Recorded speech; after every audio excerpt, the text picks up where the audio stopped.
कि बांग्लादेश की एक शिप जो कि बांग्लादेश से कोयला लेके यूएई जा रही थी, वहां रास्ते में सोमालियन डाकुओं ने इंडियन ओशन में उसके ऊपर हमला करने की कोशिश की, लेकिन इंडियन नेवी ने जिस तरीके से उसे बचाया। देखिए, सोमालिया के लुटेरों से उन्होंने उनकी जान बचाई है। इंडिया फिर ऐसे ही नहीं कहता कि इंडिया जो है इंडियन ओशन का बाप है। वहां पर उन्होंने कहा कि यहाँ पर हर एक की जिम्मेदारी जो है, हिफाजत की जिम्मेदारी हमारी। और पता चला है कि इंडियन नेवी ने बांग्लादेश की जो एक बांग्लादेश फ्लैग्ड वेसल, लेकिन जो है ना उन्होंने जो रेस्क्यू किया हमारे मुसलमान भाइयों को, हम जो है ना नेगेटिव शेयर करते रहते हैं मीडिया पे भी और जगहों पे भी।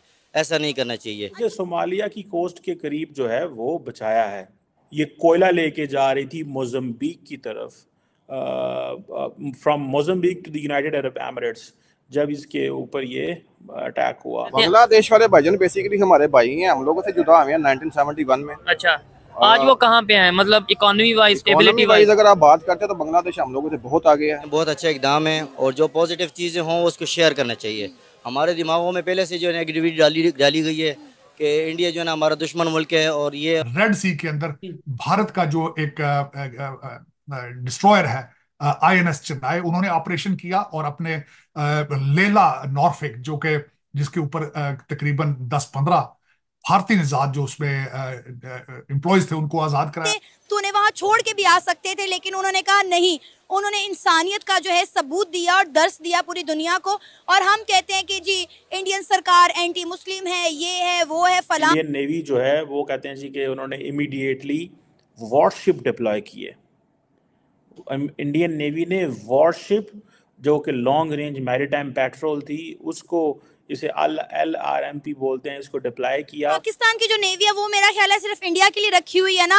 उनके बच्चों को पढ़ाना है, हमने पढ़ाना है। जॉइन दोस्तों, भारत का नेवी ने और एक बार पूरी दुनिया को अपना ताकत दिखाया। दोस्तों, बांग्लादेश का शिप कोयला लेकर यूएई जा रहा था और रास्ते में सोमालियन डाकू ने हाईजैक करने की कोशिश की, लेकिन फिर एक बार इंडियन नेवी ने उस शिप को छोड़ाया। तो दोस्तों, उसके बाद बांग्लादेश का पीएम भारत को बधाई भी दी। तो दोस्तों, आज का बात नहीं है, भारत का नेवी ने पिछले 4-5 महीना से ऐसे बहुत सारे काम किया है। जैसे 19 पाकिस्तानी को अगवा कर लिया था डाकू ने। इंडिया के नेवी को जब भी पता चला उस टाइम एक्शन का बाद उन लोग को छोड़ाया गया है। दोस्तों, भारत का जैसा हालत है पूरी दुनिया में लीड कर रहा, और समुद्र का रास्ते में जहाँ से पूरी दुनिया का सामान जाना आना है वह भारत का नेवी तैनात है। तो दोस्तों, एक खबर मिलते पूरी दुनिया में हड़कंप मच गया। और जो पहले तो पाकिस्तान मीडिया बहुत चर्चा कर रहा, पाकिस्तान मीडिया ये कह रहा देखो भारत से पाकिस्तान को सीखना चाहिए जो दूसरा देश को मदद कैसे किया जाता है। तो दोस्तों, पूरी दुनिया का पता है America, France, Russia, UK, Australia जो इंडियन नेवी का ताकत क्या है, क्योंकि इंडिया का नेवी और मार्कस कमांडो जब भी जाता है सोमालिया डाकू और आतंकवादी का पैंट गीला हो जाता है। दोस्तों, चलिए देखते हैं पाकिस्तान मीडिया का रिएक्शन।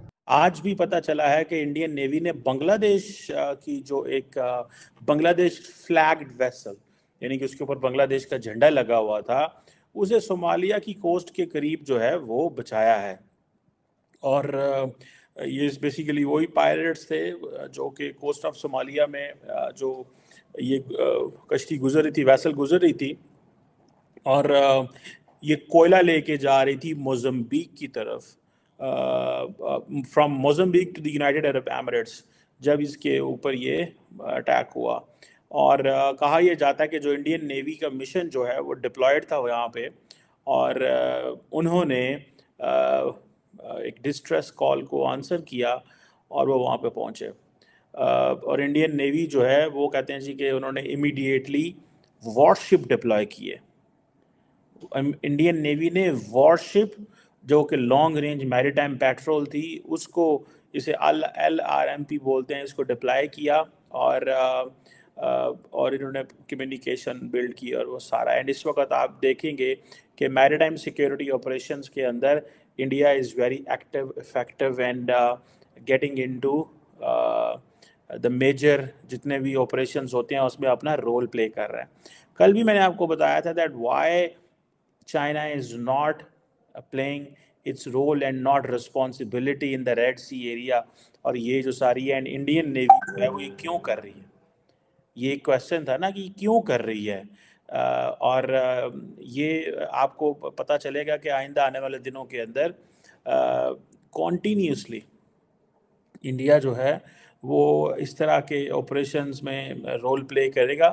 इससे पहले आपको पता है वो भले इंडियन के लोग हों, ईरान की शिप्स हों, पाकिस्तान के लोग हों, इंडिया ने थोड़ा एक्टिवली रोल प्ले किया। आपको पता है ये जो इंडियन ओशन रीजन है, अगर जो इंडिया की डेफिनेशन है ना इंडियन ओशन रीजन की, क्योंकि इंडिया अपने आप को कहता है कि हम नेट सिक्योरिटी प्रोवाइडर है, ठीक है, और इंडिया का जो एक इंडियन ओशन का जो इंडिया का एक जो स्ट्रेटेजिक मैप है इंडियन ओशन का, जिसे इंडिया कहता है कि ये हमारे एरिया ऑफ इन्फ्लुएंस में आता है, that starts from the Cape of Good Hope in South Africa and it reaches till Australia. India ने अपना एंड देन इवन के जो शिप जो है स्ट्रेट ऑफ मलाका से ये इंडोनेशिया एंड देन ऊपर कोरिया जापान तक जाते हैं वो भी, and then strait of Hormuz, gulf of Aden, ये जितने इलाके हैं, एंड देन नीचे साउथ पोल से आगे ऊपर जारी बात है, कुछ आइलैंड हैं, एम्स्टर्डम आइलैंड हैं, एक क्रेस्ट आइलैंड्स हैं, प्रिंस एडवर्ड आइलैंड्स हैं, ये बहुत नीचे केप ऑफ गुड होप यानी कि साउथ अफ्रीका से भी कुछ नीचे आइलैंड्स हैं छोटे छोटे। इंडिया कहता है जी ये सारा हमारा इलाका है और हम इसे इंडियन ओशन रीजन कहते हैं।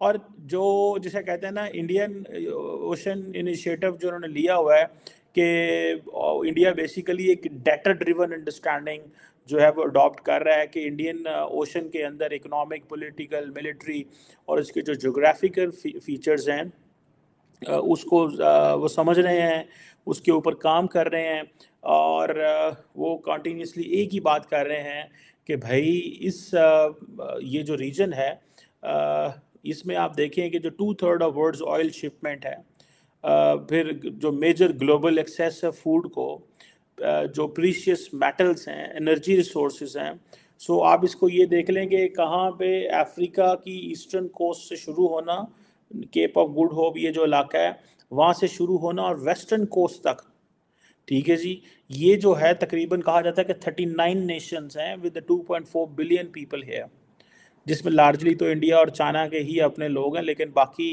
ममालिक भी इसमें आते हैं। सो इसीलिए इंडियन ओशन की जो ये consider India navy considers them as critical waterways, ठीक है जी।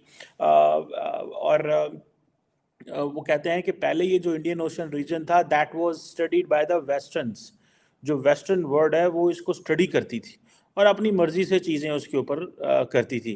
अब इंडिया जो है उसने अपनी मर्जी से यहाँ पे वो चीज़ें स्टडी करते हैं। इस खित्ते के अंदर वो कहते हैं कि जो ट्रेडिशनल प्लेयर्स हैं वो जारी बात है चाइना है, सऊदी अरेबिया है, यूनाइटेड अरब एमिरेट्स है, इवन के वो समझते हैं टर्की, इवन के Turkey and Malaysia, Turkey and Russia जो है वो भी समझते हैं कि इस खित्ते में इम्पॉर्टेंट प्लेयर्स हैं।